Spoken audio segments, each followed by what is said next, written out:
تواجدي في هذا العمل كمشخص لشخصية تامي يشتغل في الحديد، يعني في فرايور. بدأ منذ نشأته، منذ طفولته، بعد مغادرته للمدرسة، حيث أن النيفو ديالو محدود. نقدر نقولو ابتدائي أو بداية ديال الثانوي ولا شي حاجة هكا، فهمتها أنايا. لأنه كان كيجمع بقايا الحديد من المساحات الفارغة ومملوءة بالبقايا ديال هذا بما يسمى بين قوسين بوعار. كان كيجمع الحديد ويبيعو بالتقسيط وداكشي وكذا على حسب الكيلو وكذا إلى آخره. وبقى غادي مستمر في هذيك العملية حتى ولا واحد النهار بين عشية وضحاها جروسيست، ولا كيبيع الحديد بالجملة بالكاميونات وبالأطنان وكذا وكذا، وأصبح من الأثرياء.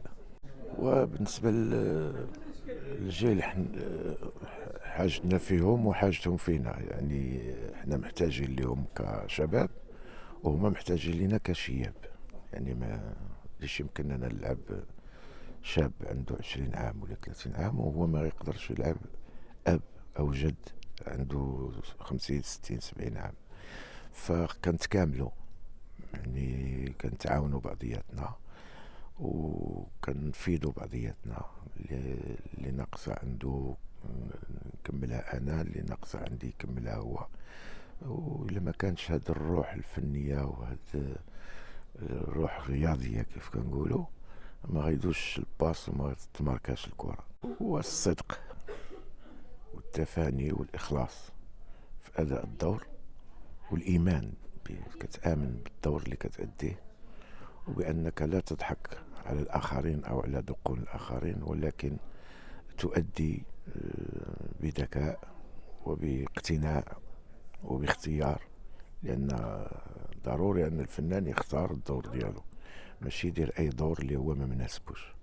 فمن كنلقى ذاتي في واحد الدور كنشتغل فيه أو كنشتغل عليه، وخصوصا إذا كان الطاقم التقني والفني والناس المجاورين للعمل متكاملين ومتكافئين وكذا إلى آخره. وفعلا سيناريو جيد ومخرج متميز،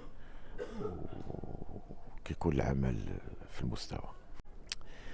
انا ما النصيحه وداك الشيء ماشي بهذه الطريقه هذه، غير هو كاين ان الانسان يامن بداك الشيء اللي كيدير، يعشق ويحب داك الشيء كيدير.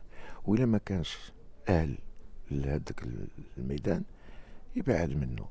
الا كان كيحس براسو كاين وفارض واحد القيمه ديالو في الميدان، يحتاط غير من حاجه واحده، هو الغرور. ما يتغرش ويقول انا دائما في اي عمل كنتعلم، في اي عمل انا تلميذ. ما يمكنش تدخل لواحد العمل وتقول انا صافي انا عارفه، ما يمكنش. انت كدير المشهد الاول والثاني والثالث وكتقرا السيناريو والتوجهات ديال الكوتش والمخرج والطاقم والممثلين اللي معاك بيناتك الانتوراج اللي هما كيدليو بالملاحظات ديالهم. انت كيسالي المسلسل وكيدار المونتاج وكيتعرض وكيتبت، عاد كتعرف الهفوات اللي طحتي فيها او كذا او لا نجحتي فيها. يعني هذا هو الاساسي في هذا الشيء. هذا سؤال مهم، لان العدو اللدود الوحيد ديال الممثل هي الكاميرا، هي عدسة الكاميرا.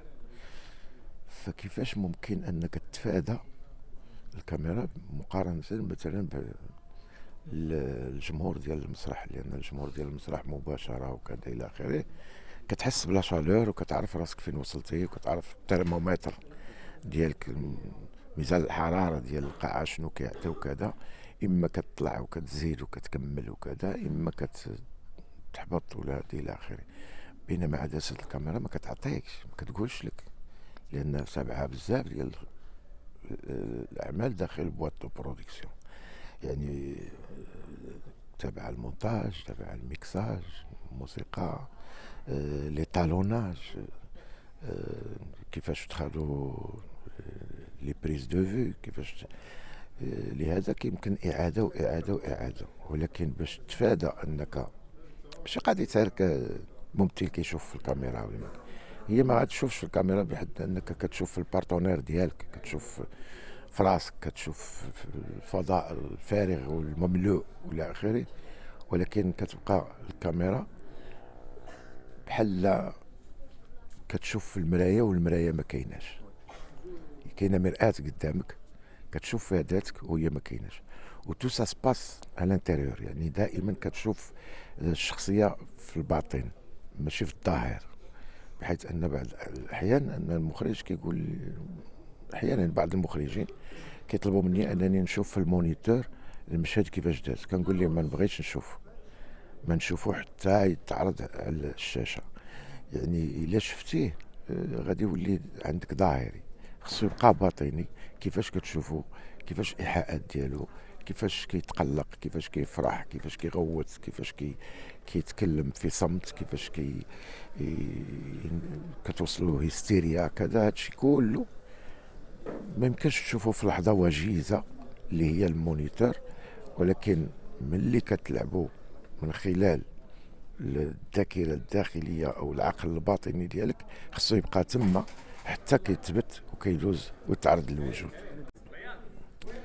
ماشي قضية أصوات، لأن قضية أن الموسيقى تكمل المشهد، هي ماشي ضرورية، هي خصها تفرض وجودها، لأن هي مصاحبة للمشهد، وهي موسيقى تعبيرية تعبر عن الحالة التي عليها المشهد.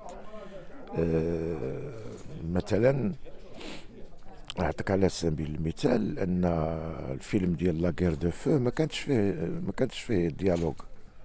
لا غير دو فو يعني البحث عن النار او حرب النار، ما كانش فيها سميتو الديالوج نهائيا.